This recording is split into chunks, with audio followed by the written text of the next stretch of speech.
Hi friends, എല്ലാവർക്കും ഹന്നാസ് റെസിപ്പീസിലേക്ക് സ്വാഗതം. ഇന്ന് ഞാൻ ഉണ്ടാക്കാൻ പോകുന്നത് മലബാറുകാരുടെ ഒരു സ്പെഷ്യൽ ഐറ്റമായ മുട്ട സുർക്കയാണ്.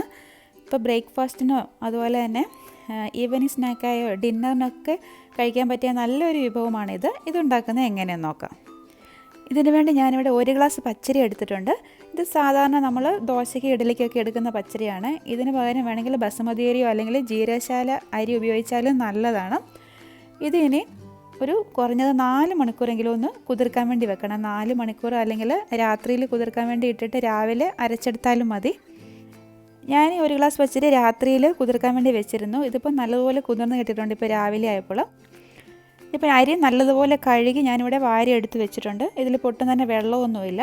ഇതിന് മിക്സിയിലിട്ട് നല്ലതുപോലെ ഒന്ന് അരച്ചെടുക്കണം. പിന്നെ ഈ മുട്ട സുർക്ക ഉണ്ടാക്കാൻ വേണ്ടി വളരെ കുറച്ച് സാധനങ്ങൾ മാത്രം മതി.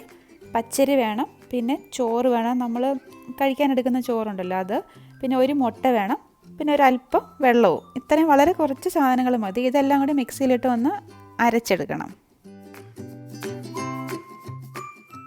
ആ കഴുകി വാരി വെച്ചിരിക്കുന്ന പച്ചരി ഇതിലോട്ട് ഇട്ട് കൊടുക്കാം. ഇനി ഇതിലോട്ട് ചേർത്ത് കൊടുക്കാൻ പോകുന്ന ചോറാണ്. ഒരു 1/4 ഗ്ലാസ് ചോറാണ് ഞാൻ എടുത്തിരിക്കുന്നത്. 1/4 ഗ്ലാസ് എന്ന് പറയുമ്പോൾ ഒരു പിടിയേ ഉള്ളൂ. വളരെ കുറച്ച് മാത്രം മതി ചോറ്. അതും കൂടി ഇതിലോട്ട് ചേർത്ത് കൊടുക്കാം. ഞാനിപ്പോൾ ഇവിടെ എടുത്തിരിക്കുന്ന മട്ട അരിയാണ്. അതിന് പകരം പുഴുങ്ങലരി വേണമെങ്കിലും എടുക്കാവുന്നതാണ്. മുട്ട ചേർത്ത് കൊടുത്തിട്ടുണ്ട്. ഇതിലോട്ട് ഇനി ഒരു 1/4 ഗ്ലാസ് വെള്ളം കൂടി ചേർത്ത് കൊടുക്കാം. വെള്ളം ഒരുപാട് ഒഴിക്കണ്ട, വേണമെങ്കിൽ പിന്നീട് ഒഴിച്ചു കൊടുത്താൽ മതി. ഒരല്പം കട്ടിയായിട്ടുള്ളൊരു ബാറ്ററായിട്ടാണ് നമ്മളിത് അരച്ചെടുക്കുന്നത്. ഇപ്പോൾ ഇത് നല്ലതുപോലെ അരച്ചെടുത്തിട്ടുണ്ട്. ഇനി ഇത് പാത്രത്തിലേക്ക് ഒഴിച്ചു കൊടുക്കാം. ഇനി ഈ ബാറ്ററിലോട്ട് ആവശ്യത്തിന് ഉപ്പ് ചേർത്ത് കൊടുക്കാം. എന്നിട്ട് തവി ഉപയോഗിച്ച് നല്ലതുപോലെ ഒന്ന് ഇളക്കി യോജിപ്പിക്കാം. കണ്ട് ഈ ഒരു പരുവത്തിലാണ് മാവ് അരച്ചെടുത്തിരിക്കുന്നത്. ഒരുപാട് ലൂസല്ല. ഈ മാവിന് റെസ്റ്റ് ചെയ്യാൻ വെക്കേണ്ട ആവശ്യമൊന്നുമില്ല. ഇത് അരച്ച ഉടനെ തന്നെ നമുക്ക് മുട്ട സുർക്ക ചുട്ടെടുക്കാവുന്നതാണ്. ഇത് പൊരിക്കാൻ വേണ്ടി ഞാനിവിടെ എണ്ണ ചൂടാകാൻ വേണ്ടി വെച്ചിട്ടുണ്ട്.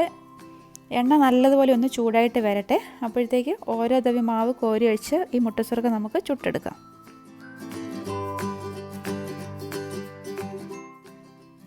ഇത് നമ്മൾ നെയ്യപ്പൊക്കെ ഉണ്ടാക്കുന്ന പോലെയാണ്. ഇതങ്ങോട്ട് മാവ് ഒഴിച്ച് കഴിഞ്ഞ് ഒരു 1-2 മിനിറ്റ് കഴിയുമ്പോഴത്തേക്ക് ഇതിങ്ങനെ പൊങ്ങി വരും. അന്നേരത്തേക്ക് വേണമെങ്കിൽ നമുക്ക് ആ തവി ഉപയോഗിച്ച് അതിലോട്ട് എണ്ണ ഇങ്ങനെ കോരി ഒഴിച്ചു കൊടുക്കാം. എന്നിട്ട് അതൊന്ന് മറിച്ചിടണം. തീ എപ്പോഴും ഹൈ ഫ്ലെയിമിൽ വെച്ചതിന് ശേഷം മാത്രമേ ഉള്ളൂ മാവ് ഒഴിക്കാവുള്ളൂ. മാവ് ഒഴിച്ചതിന് ശേഷം ഒരു മീഡിയം ഫ്ലെയിമിൽ വെച്ച് വേണം ഇത് ചുട്ടെടുക്കാനും. അതിൻ്റെ അകത്ത് വീണെടുക്കുന്ന ചെറിയ മാവിൻ്റെ തരികളൊക്കെ ഒന്ന് എടുത്തു മാറ്റാം. ഇതിൻ്റെ കളർ അധികം മാറുമൊന്നും വേണ്ട.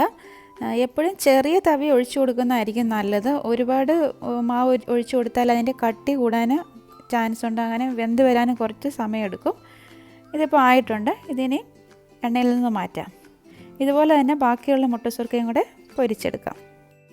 ഞാനിപ്പോൾ ഇവിടെ 1 ഗ്ലാസ് പച്ചരിക്കുള്ള മുട്ട സുർക്കയാണ് ഉണ്ടാക്കുന്നത്. ഇപ്പം നമ്മൾ 2 ഗ്ലാസ്സിന് ഉണ്ടാക്കുകയാണെങ്കിൽ അതിനനുസരിച്ച് മുട്ടയുടെ അളവും അതുപോലെ ചേർക്കുന്ന ചോറിൻ്റെ അളവും കൂട്ടി കൊടുത്താൽ മതി. 2 ഗ്ലാസ് ആകുമ്പോൾ 2 മുട്ടയും ചേർക്കാം. അതുപോലെ തന്നെ ഒരു 1/2 ഗ്ലാസോളം ചോറും കൂടി ചേർത്ത് അരച്ചെടുത്താലും മതി. ഇതിപ്പോൾ ഇതും ആയിട്ടുണ്ട്. ഇപ്പോൾ ഞാനൊരു 5-6 മുട്ട സുർക്ക ഇവിടെ ചുട്ടെടുത്തിട്ടുണ്ട്. ബാക്കി മാവ് ഇവിടെ ഇരിപ്പുണ്ട്.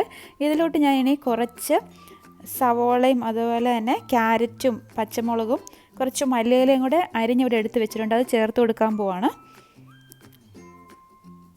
എന്നിട്ട് ഇത് നല്ലതുപോലെ ഒന്ന് മിക്സ് ചെയ്തിട്ട് പൊരിച്ചെടുക്കാൻ പോവാണ്. ഇങ്ങനെ നമുക്ക് മുട്ട സുർക്ക ഉണ്ടാക്കാം.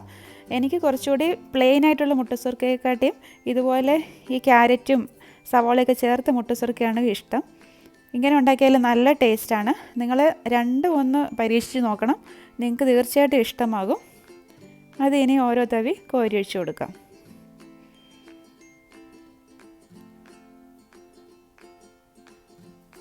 ഇതിപ്പോൾ പൊങ്ങി വന്നിട്ടുണ്ട്. ഇനി ഇതൊന്ന് മറിച്ചിട്ട് കൊടുക്കാം. ഈ 1 ഗ്ലാസ് പച്ചരി കൊണ്ട് ഏകദേശം 9-10ഓളം മുട്ട സുർക്ക നമുക്ക് ഉണ്ടാക്കിയെടുക്കാൻ പറ്റും. ഇത് ബ്രേക്ക്ഫാസ്റ്റിനൊക്കെ കഴിക്കാൻ പറ്റിയ നല്ലൊരു വിഭവമാണിത്. കുട്ടികൾക്കൊക്കെ ഇത് തീർച്ചയായിട്ടും ഇഷ്ടമാകും. ഇതിൻ്റെ വീഡിയോ നിങ്ങൾക്ക് ഇഷ്ടമായി എന്ന് വിചാരിക്കുന്നു. ഇത് ഉണ്ടാക്കിയെടുക്കാൻ നല്ല എളുപ്പമാണ്. അതുപോലെ തന്നെ വളരെ കുറച്ച് സാധനങ്ങൾ മാത്രം മതി. ഇത് അത് എണ്ണയൊന്നും അങ്ങനെ കുടിക്കത്തുമില്ല. ഇതിൻ്റെ വീഡിയോ ഇഷ്ടമായി ലൈക്ക് ചെയ്യാനും കമൻറ്റ് ചെയ്യാനും ഷെയർ ചെയ്യാനും മറക്കരുത്. അതുപോലെ ഹന്നാസ് റെസിപ്പീസ് സബ്സ്ക്രൈബ് ചെയ്യാനും മറന്നു പോകരുത്. വീണ്ടും അടിപൊളിയായിട്ടുള്ള നല്ലൊരു വീഡിയോയുമായി കാണാം. Thank you for watching. Hanna's recipes.